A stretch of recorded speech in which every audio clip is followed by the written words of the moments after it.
আসসালামু আলাইকুম। আমি আরেকটা ব্লগ ভিডিও নিয়ে এলাম আপনাদের মাঝে। তো ভিডিওটা স্কিপ না করে সম্পূর্ণ দেখুন। চিকেন কষার ব্লগ ভিডিও বটে। প্রথমে আমি কড়াইয়ের মধ্যে অল্প পরিমাণে তেল দিলাম, তাকি 1 কেজি চিকেন কষাটা আছে।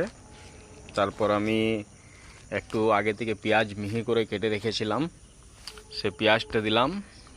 দেওয়ার পর পেঁয়াজটা একটু বেশ ভালো করে মুড়মুড়ি করে লেড়ে নিলাম পেঁয়াজটা। তারপর দেখুন কি করছি, 1 কেজি চিকেন আছে, তো 1 কেজি চিকেনের মধ্যে একটা পেস্ট দিলাম। পেস্ট দেওয়ার পর তারপর দেখুন অল্প পরিমাণে মশলা আগে থেকে রেডি করে রেখেছিলাম, সে মশলাটা তেলের মধ্যে দিচ্ছি। তেলের মধ্যে মশলাটা দেওয়ার পর একটু কালারটা দেখুন, খুবই সুন্দর লাগছে কালারটা। আর ভিডিওটা সম্পূর্ণ দেখে একটু সাবস্ক্রাইব করে দেবেন ইউটিউব থেকে যিনি দেখছেন, আর ফেসবুক থেকে যিনি দেখছেন উনি আমার ফেসবুক আইডিটা ফলো করে দেবেন, তাকে এরকম ভিডিও আবার আমি আপনাদের কাছে পৌঁছাতে পারি।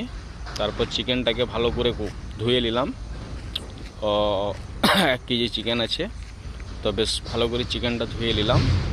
ধুয়ে নেওয়ার পর দেখুন কিভাবে মশলাটা রেডি করে আর ওই মশলার মধ্যে চিকেনটা দিচ্ছি। দেওয়ার পর একটু চিকেনটা বেশ ভালো করে কষে নিলাম। কষে নেওয়ার পর দেখুন কি কি মশলা দিচ্ছি। এটা মানে শর্টকাটে হচ্ছে, ঠিক আছে, বেশি সময়ও লাগবে না এরকম রাঁধতে গেলে, আর বেশি অল্প পরিমাণে খরচাও হবে, ঠিক আছে। তো বাড়িতে যিনি রান্না করেন উনি ভিডিওটা দেখুন ভালো করে। এটা জিরে দিলাম, ভাজা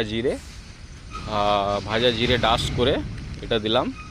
তারপর দেখুন কালারটা খুবই সুন্দর আর সেন্টটা খুবই সুন্দর, ঠিক আছে।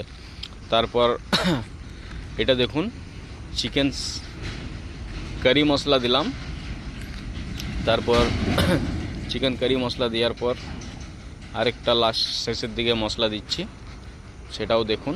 দেখে নেওয়ার পর ভিডিওটাকেও স্কিপ করবেন না, সম্পূর্ণ দেখুন। আর একটা সুন্দর লাইক করবেন, কমেন্ট করবেন একটা কেমন হয়েছে। এটা সানরাইজ মশলা দিলাম,